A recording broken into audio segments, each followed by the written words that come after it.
ጀዋር ለዚህ ሀገር ምንም አልሰራም ወይ? አንድ ጥያቄ ትልቁ ጥያቄ መጠየቅ ያለብኝ ኦነጎችን ለማስመለስ ያላረገው ነገር አለ እንዴ? አረ ኢትዮጵያ ህዝብ ግልጽ የሆነ ነገር እስቲ ተናገሩ። ስለ አማራ ክፋት የተናገረው ነገር አለ?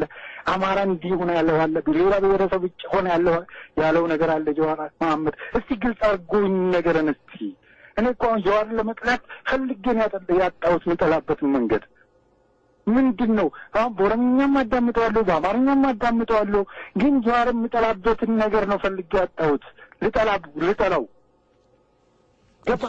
ይሄ የሴራ ፖለቲካ ሀገራችንን ወደ የቱ የሚያደርስ ሰው ነው። እኔ አሁን ጀዋር የአማራ ጽንፈኛ የአማራ ጠላት አድርገው ነው የሚታሰበው ብዙ ጊዜ።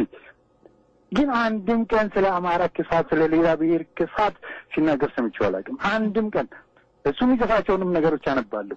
አሁን ግን በጣም እየዳንዳና እዚች ጋር የሚመልስልኝ ነገር 86ቱ ሰዎች መሞት ያለ ሰዓት የተሄደበት አንቺም እውነት እንደ ጋዜጠኛ የምትጠይቂ ነገር ከሆነ እቺን እዚች ላይ ለምን ያለ ሰዓት ሄደ?